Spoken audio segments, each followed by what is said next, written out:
everyone. Welcome. Happy Friday. Whew, it's been a morning. I'm scooting in on two wheels. Yeah, Becky's already had herself a whole day, I feel. Yes, I thought going to get my oil changed would be a good idea because they had a nice early morning opening, and then it took 2 hours, and I'm running back in the door at the last minute, but I made it. Yes. We're here. We're all good. Yes, I Glad know. to have I y'all with was us. I was just gonna say I was worried there for a second. I was gonna have to do this alone. You might have had to for about 5-10 minutes. I could have just kind of snuck in and let you do all the intros. I I won't make plans for that. Not on purpose. That would be mean. But yeah. Himanshu, welcome. Glad to have you back again. Hi, everyone. Thanks, Becky. Yeah. So how's everyone's week? Good. Pretty good. I think every time we meet back here, it's like it's been a long, busy week, but it has been a long, busy week. So yeah, happy it's Friday. I'm sure everyone agrees. Yeah, looking forward to the weekend for sure. Absolutely. Yeah, Rob, you shouldn't mention that you had a 2-day week because now we're all jealous. Mine was 4 days. So a little bit of a shorter week, which means you cram everything in to 4 days instead of 5, right? So True. actually I got caught in a rainstorm, like a thunderstorm on the way down to the dealership. It was like lightning and loud Oh thunder wow. right after I got there. I was like, "Yee." I'm so glad I got here. So any plans for the weekend? Are you gonna have good weather? Hopefully. Well, yeah, it was supposed to be nice weather yesterday, today, this weekend, but yeah, it's been rainy here as well. But it is my sister's birthday today, so we are celebrating tonight. So I'm excited about that. Nice. Very Yeah. nice. So you going to dinner? Yeah, yep. Yeah, actually lots to celebrate. Not that anyone, really cares, but my parents also sold their house this week. So it's been a busy week for the family. So yeah, lots to celebrate. And Oh my I'm goodness. excited. Are they staying in, because you all live in the same town, right? Are they staying in town? Yes, funny enough, they are building a house on the same street that they currently live on. They must really It's like not that like, street. yeah. Well, it's a really nice neighborhood, and it's just a little bit of a better location. And they just had the opportunity to kind of build their forever home. So it's actually been very fun to help kind of with those house decisions. And yeah, and the house went on the market and sold in the same day. So Wow. yeah, it was very exciting. But are they kind of like delaying the closing until their house is built? Because Yes. that can take a while. So it's already been a long process. The house will be ready in June. So yeah, they'll be there until June and then move down the street. I don't know whether that makes an address change easier or harder. I know. Yeah. Everybody's going to get confused. Yeah. They're going from 320 to 102. Yeah, people are gonna mess that up for a while. But at least they can just go down the street and say, "Hey, do you have any mail for us?" Yeah, that's right. Yeah.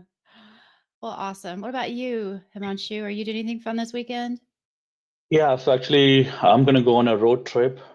I'm taking Highway 1 all the way from San Francisco to Santa Barbara. So I'm going to stop by there. And Nice. next week, I'm working from there. Oh, wonderful. Oh, that's such a beautiful awesome. drive. I used to drive one from San Diego and drive it north, up as far as you can, and then get on the freeway and then get back off on one and drive up, toward LA. And it was always such a beautiful drive. Kind of miss that. Yeah, that's what I used to do from San Francisco to Santa Clara, then drive on Highway 1 and then come back. And this time I was like, okay, I'm going to go a little more further towards Santa Barbara. Nice. I hope it's beautiful. Hope it's good weather for you. Yeah. You should take a convertible. Rent a convertible and go do that. Well, awesome. We've got some fun stuff for y'all today, and I guess maybe today's sponsored by Zero Sugar DP again. Love it. My beverage of choice instead of coffee. Again, no time to make the coffee, so this will have to do. So have grabbed my, I made the mistake of not grabbing my soda before the show. So just suffering through. I'm kidding. Well, But I maybe am if I'm slow enough during the community update, you can turn your camera off. Okay, if I'm off camera for a minute, that's what I'm doing. Okay, but well, maybe wait until after the meetup update, and then you'll have more time. True. That's a good point.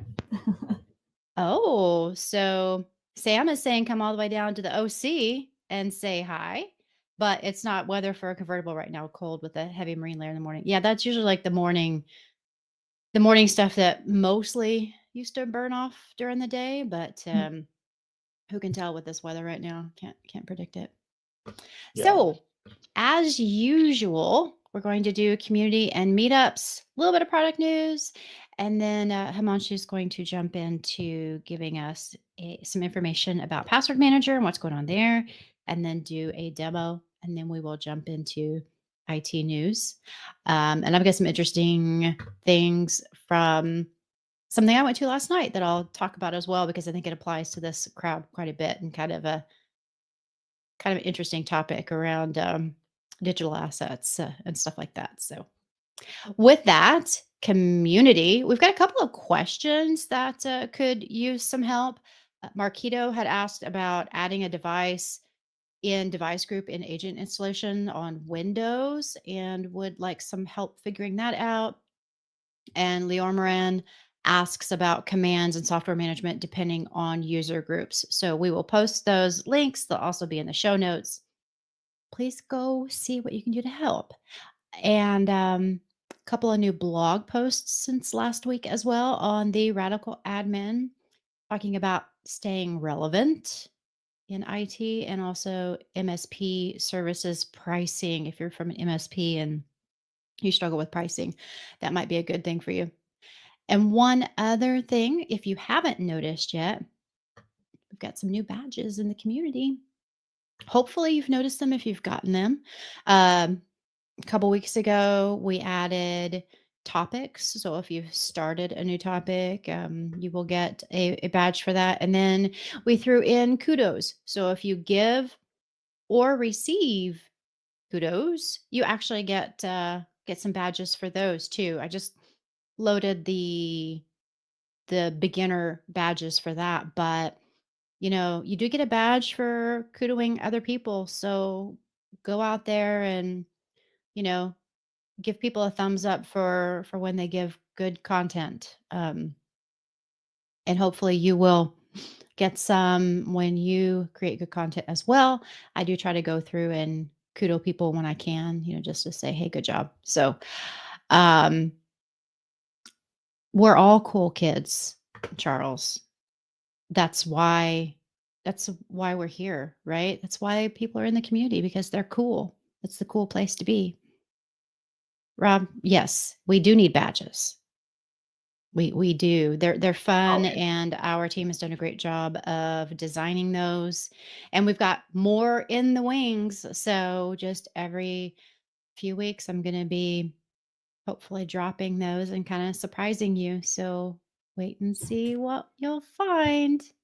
And by the way, if you have gotten a certification recently and you have not gotten a badge for JumpCloud Core certification, let me know. I usually do those once every few months. I'll get a list and go through and try and match people. So if you're in the community with a different email address than you did your certification, it will not match up. But if you just let me know, then I'll be happy to make sure you can show that off.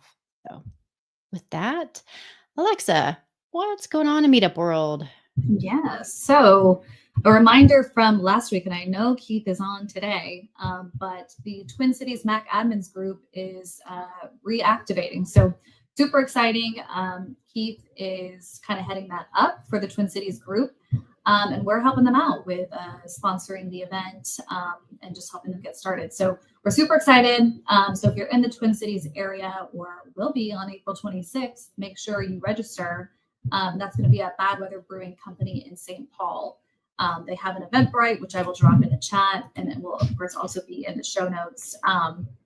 But yeah, we're super excited to kind of start getting into the sponsorship side of things on the meetup side. So as always, if you have a group that you meet with, or if you'd like to start something up in your area, get in touch with us because we would love to get involved.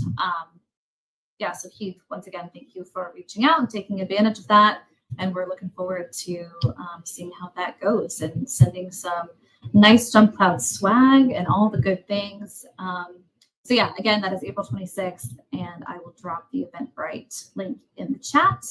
And then just one other meetup update from me is that we will be publishing a Raleigh meetup here pretty soon. Talked with Becky. We're going to get that going in the next month or so. So if you're in the Raleigh area, be on the lookout for that. But of course, I will also continue to make updates and announcements every Friday on the IT Hour. But yeah, that's really it for meetups. Yeah, since we have some good momentum in Raleigh, we're going to try and keep that going, hopefully. So I'm looking forward to that. I know Charles is here. I've seen him commenting already. So hopefully we'll grab some people and have them join us. And yes, Nathan, good point about community specific swag, because we are talking about that. We just haven't had a chance to get any of that going, but hoping that maybe if we're lucky by PSU Mac admins in the summer, I'm hoping to have some stuff. I can't promise yet, but that's what I'm going to shoot for. So I will stay say that tuned. Becky and I literally talked about that like yesterday. So very timely comment, Nathan. Yeah, we just have to get some approvals and figure out what we can do there. But if you're going to be at PSU Mac admins at Penn State later in the summer, let us know. I know Tom is planning to be there, and I'm hoping to also be there. And I think we are potentially sponsoring as well. I don't think that's a spoiler alert, but we're trying to get that all situated and set up. So I'm hoping that we will be able to meet a few people if any of you are going to be there. So cool stuff. Exciting. Okay, on to product announcements. So really quickly, our new mobile management functionality for iOS and Android is out and ready. And our headline is it accelerates IT cost reduction. We have a release about that you can read. And next week, Sergey is going to join us to talk about updates on Android mobile device management. So to give you a little bit of background, the new device management functionality for Android and iOS, and the new admin mobile app, enhanced device and access management at a reduced cost. JumpCloud's new mobile functionality includes the admin app and adds Android device management to our platform at no extra cost, giving you full visibility and control over any type of iOS and Android device within JumpCloud. We are very excited about this. We are happy to have Sergey join us next week and talk more about Android, because we know that has been highly anticipated. And yeah, perfect timing on sharing the link with that. And one other thing we have going on in just about not quite 2 weeks, we are doing a joint webinar with Personio, one of our HRIS partners. And we are promoting that. It's on April 25th from 3 to 4 p.m. BST. So just a reminder that is European time. So if you want to register for that, just make sure you're aware that's going to be a lot earlier over here in the States, but we are promoting that with them. It's going to be a good talk about how to integrate with JumpCloud and HR management. And we will also post that in the community. We've got some more stuff coming out about that next week to go into a little more detail about the partnership with Personio and things like that. And we are looking forward to that as well. So Luke says, my life will be complete when we can use JC's device manage with iOS, Android, BYOD devices for conditional access. I don't think that this is that, but I'm excited for any progress. Yeah, we're excited too. I think we're on our way. We're like, this is obviously the first step is to be able to manage Android and then go from there. But I don't have any direct details yet, but we are good buddies with our director of devices. Wink, wink, Tom. So we will ask and see what's planned there and see if we can give you any more information about what's coming.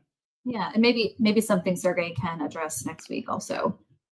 Oh yeah, I think he's going to actually talk a little bit about potential roadmap. So maybe we will get more then. So Luke, there's your hint to make sure you're here next week so you can hear that. And with that, Himanshu, we're going to turn it over to you and let you give us the update on what's going on in Password Manager world.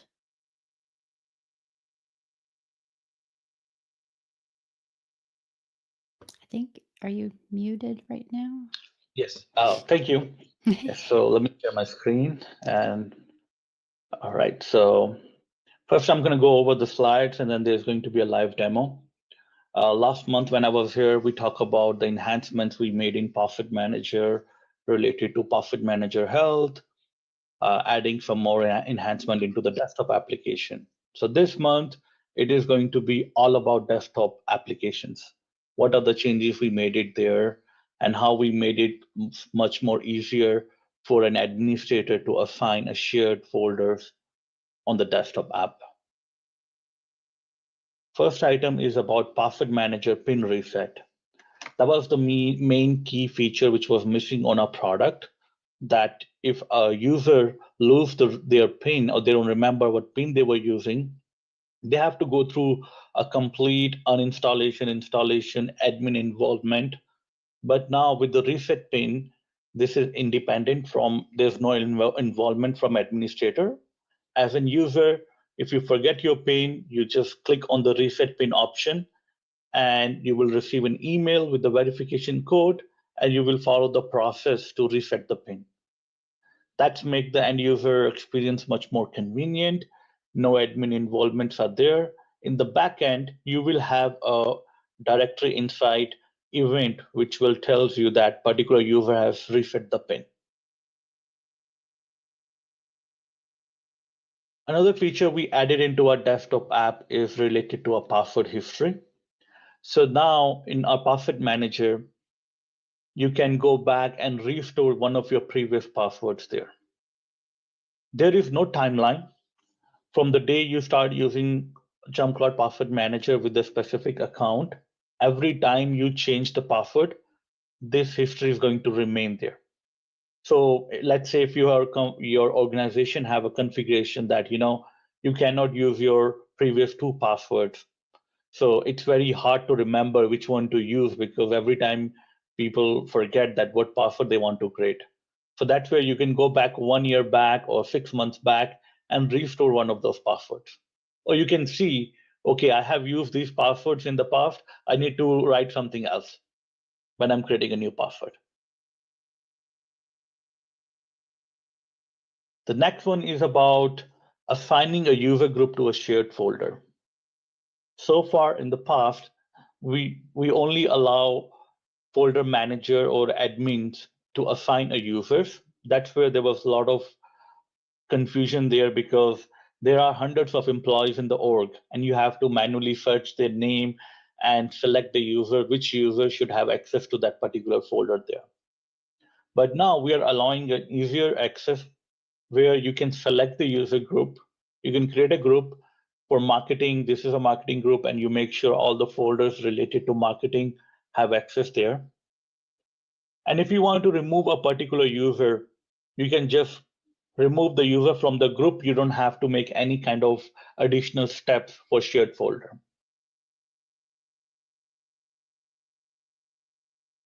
The next one is about adding a link into a 2FA enrollment.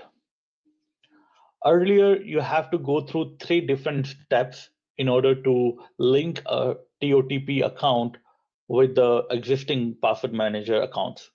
But now we combine that and added everything into a one UI. So when you're creating a password, you can link a TOTP, or when you're enrolling a TOTP, there's going to be an option where you can link that to your existing accounts there. So now is the demo time. I'm going to go over the actual use cases for each one of those. So the first one is about the reset pin. Now here I'm going to click on reset pin, and I receive a verification code on my email. So I'm going to go to my email, and here's the email. I'm going to copy this, go back to my desktop app. Okay, since I'm using the remote tool, it's not working. So 259837, 259837. So once I enter the verification code, now it is asking me to create a new code there. I'm going to create a new PIN, verified the PIN.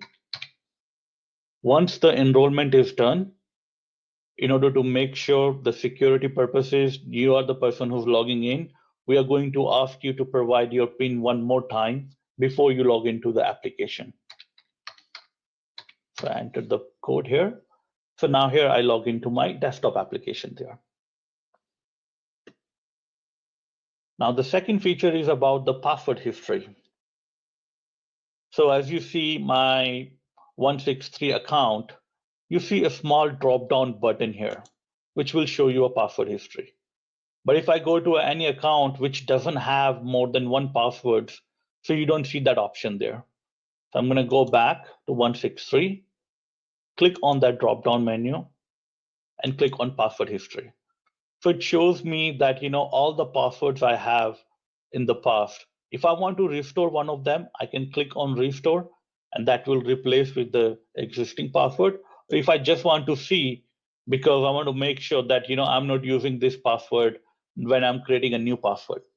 Because every time when I'm typing something, I will get a notification saying, hey, please use something else because you have used this in the past, or the combination you have used in the past. So that will make an end user life much more easier to see what password combination the person can use.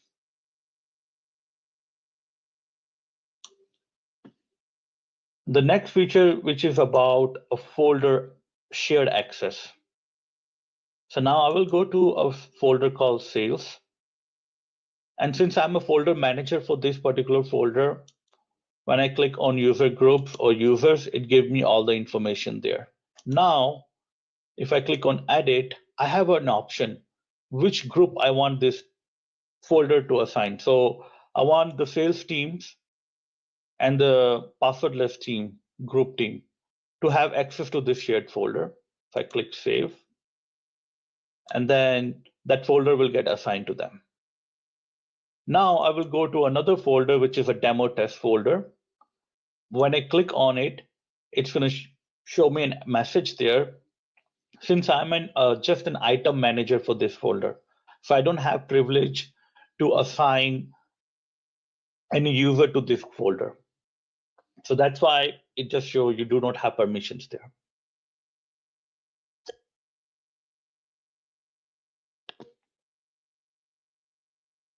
Now the last item is which is about linking a 2FA account. That's where when I've selected 163, it gives me an option to set up 2FA there. So here's a link. I can use any one of existing account here. Sorry about that. So if I want to link this to, for example, a Netflix account, I can click a Netflix account and assign a TOTP code here. In the past, you have to click on 3 different things. Same thing if I'm creating a new 2FA account. I'm going to cancel this. So once I'm on the enrollment page, I enter my TOTP PIN here. And now I can link which account I want this link to. I can link to my Netflix account, I can link to my Paycom account or GoDaddy account. So this is to combine the enrollment together, make sure everything is available on one page. And other than that, we are also working on a lot of interesting features which are going to be released in next 1 month. Finally, we are going to release our password manager extension for Safari browser. So most likely by end of this month, you will be able to use our password manager on Safari browser. And also we are working on our cloud backup, which will go EA mid-May. So if you want to participate in EA program, please let me know. I will make sure that your org is part of our EA program for cloud backup, where you can have your backup on the cloud, and you can and anybody who lose their data or who lose their device and they want to re-enroll again, they can easily restore from the cloud backup.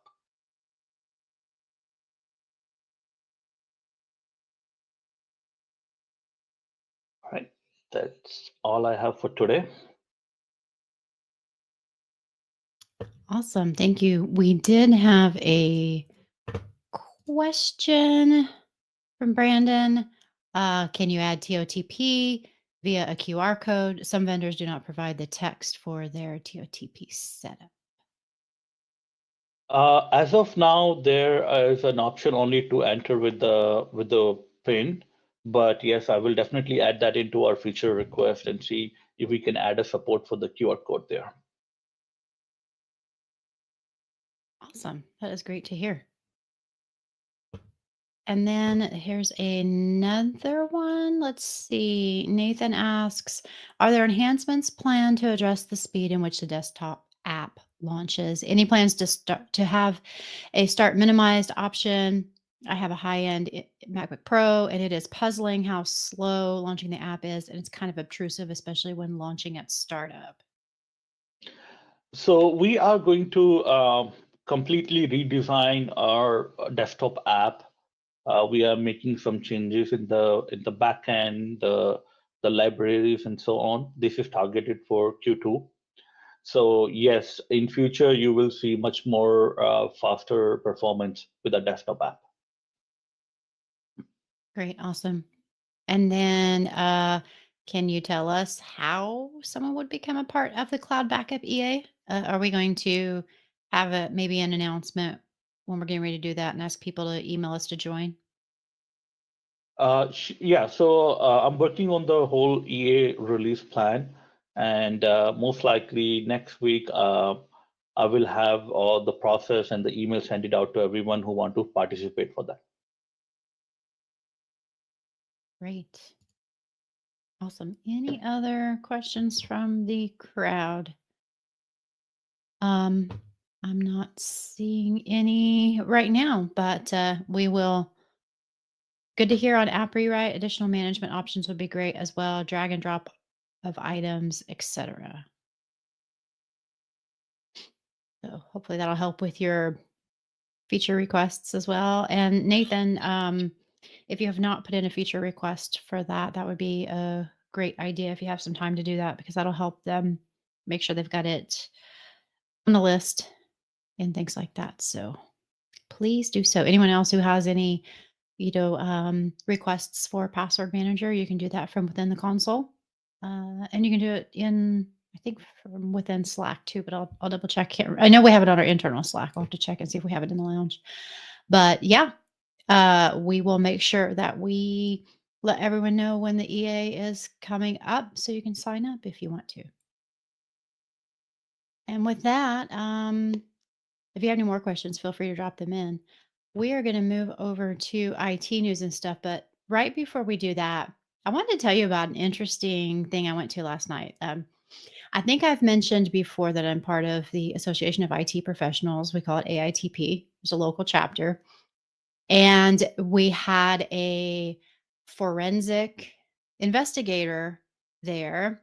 But he was talking about digital legacy and what happens if something happens to you or one of your family members, and then what happens to your digital assets.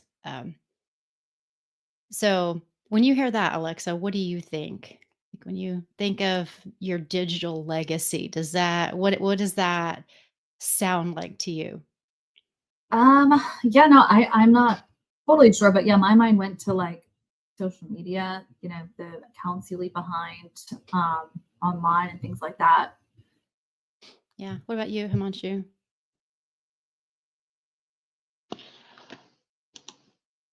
Does that, kind of make Oh, you think in one direction or another? yeah. I mean, Oh, you just muted yourself. You were on, and then you oh, okay, okay, sorry, now sorry. you're Yeah. muted. Somehow my mic is showing a different light. So when I'm on mute, it's showing blue, but when I'm unmuted, it's showing red light. So I was like, okay. Yeah, Yeah. red flag So recording, I guess. yeah. Sorry. What was you saying, Becky? About digital legacy and when someone mentions something like that, like what does that, because I want to talk about what it like brings up in your head before I then talk about what we actually went through during the talk. Yeah.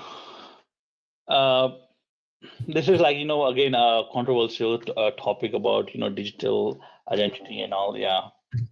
Um, Again, I have a different point on that, which is more about decentralized identities somewhere in future, like having owning everything with you versus, yeah, that's a Mhm. different direction, and I see a lot of companies going in that directions. Well, so So the discussion was twofold last night. It was a little bit about your personal digital assets, but also, everyone was related to IT in some ways. So we also talked about how that relates to a company. So thinking about companies first, if someone is out suddenly, maybe medical leave, but more likely, say someone passed away or they won the lottery and they were like, you know, later, bichachos. A friend of mine says that. So I'll give Sugar credit for that and I'll let her know that I used her bichachos. It's like, see you later. I'm not going to be answering any questions. You're just on your own. So as part of a business continuity plan, you kind of have to think about, and I will put in the YouTube, it's an ugly link, but there's the YouTube link from when we talked about compliance and having things like business continuity plan and incident response plans. Um, do you have a plan if someone one leaves and let's say has a company phone and refuses to give you the passcode, or has encrypted their drive but not through your managed system, so you don't have a encryption key or file vault or anything that you can get to? What would you do to access those assets that you may need? Now, a lot of our work, we try to save it somewhere where other people have access, and then you can just change ownership, and that's easier, right? But if someone has saved a bunch of stuff on their hard drive, which we have had happen where people have saved stuff on their hard drive, and then you're like, how do we get access to that? So it brought up an interesting point around, this also needs to be part of your plan, because otherwise you're having to go to someone like this person, this forensic person, to jailbreak something. If you're lucky, you can do that and get, if it's really really important and you need it. Like, let's say it's someone pretty high up in the company and they've got some data that you really need to get access to. How are you going to do that?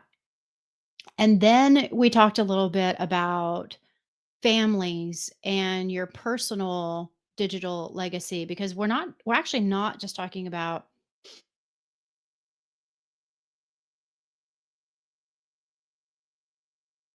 is that just me or we lost Becky? We lost her for a second. Yeah.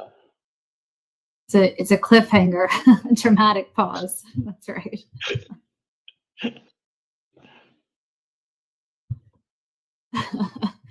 let me let me ping her.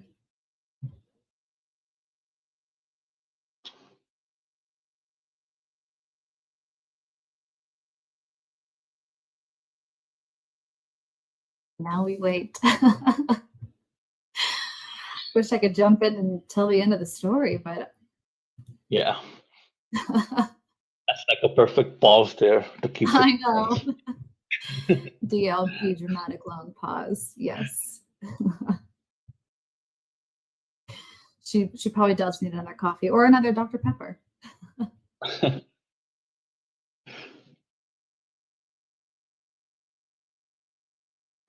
That's wrong. Okay, someone give me a noun.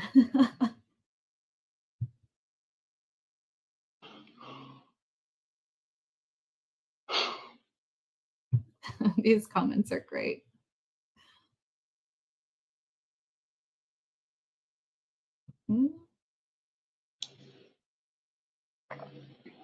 Well, she has not responded to my Slack yet.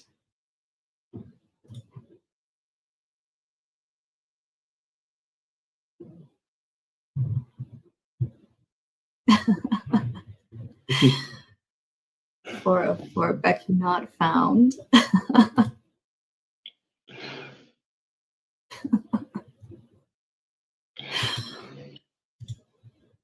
Oh, she lost power. Oh no. Well, as you all know, I mean, I could try to give the IT news a shot, but I will most likely butcher it. So I am tempted to say maybe we wrap early, but I will, of course, link all of the articles in the show notes. There were some good ones today that we found. So make sure you check those out. And yeah, wow, this is a kind of a sad ending to today's episode. Yeah. But Himanshu, thank you so much for being on. We love having you on, as always. Oh, Keith, you have too much faith in me, I think. So yeah, I'm just making sure I don't miss anything in the comments, but I'm sorry, everybody.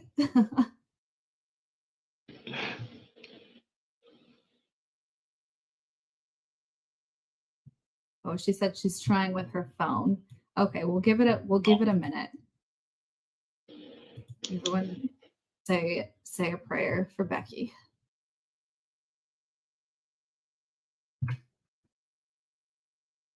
In the meantime, okay, I'll take a look at the IT news and see if there's any I think I can handle. Let's see. Okay. Actually, this one was very interesting. We found this one on TechCrunch, and it's about Western Digital, and they have been hacked. Hackers claim vast access to Western Digital systems. So they were breached earlier this month, and they claimed to have stolen around 10 terabytes of data from the company, including reams of customer information. And the extortionists are pushing the company to negotiate a ransom, a minimum of 8 figures, in exchange for not publishing stolen data. And TechCrunch was actually able to talk with one of the hackers. And so this is a quote from one of the hackers, and they said, "I can say that we exploited vulnerabilities within their infrastructure and spidered our way into global administrator of their Azure tenant." As for why they hacked Western Digital, they said that they came up with the target randomly. They also declined to say anything about themselves or the group, saying they don't go by any name, but they're saying that if Western Digital doesn't get back to them, they are ready to start publishing the stolen data on the website of the ransomware gang. I don't know what, ALPHV. They go on to say that they think that's a professional website. They act professionally. But along with customer information, they also have already published like executive personal information, their personal phone numbers and email addresses. So yeah, kind of a crazy one there with hackers.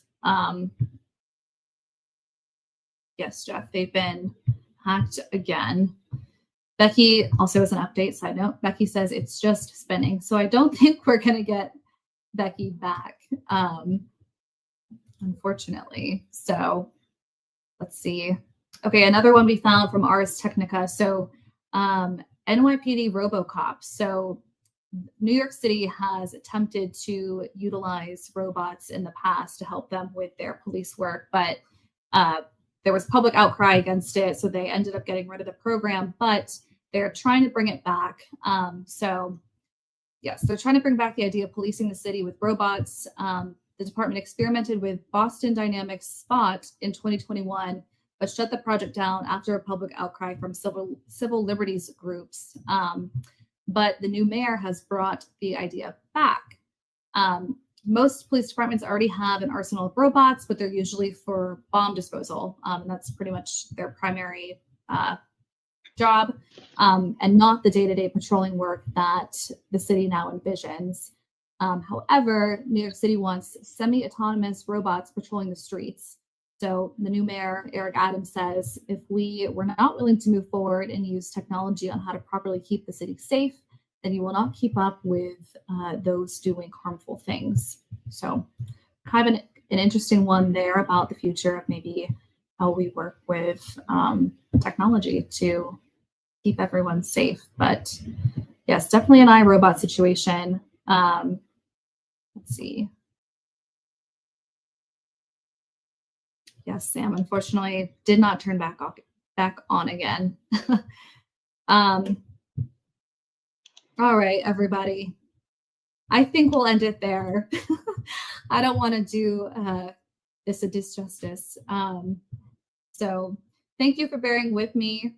Apologies for that. And this is the biggest cliffhanger of all time. We'll make Becky finish the story next week. So make sure you come back for the end of the story. But again, Himanshu, thank you so much. Come back anytime. And yeah, I hope everyone has a great weekend, and we'll see you next week.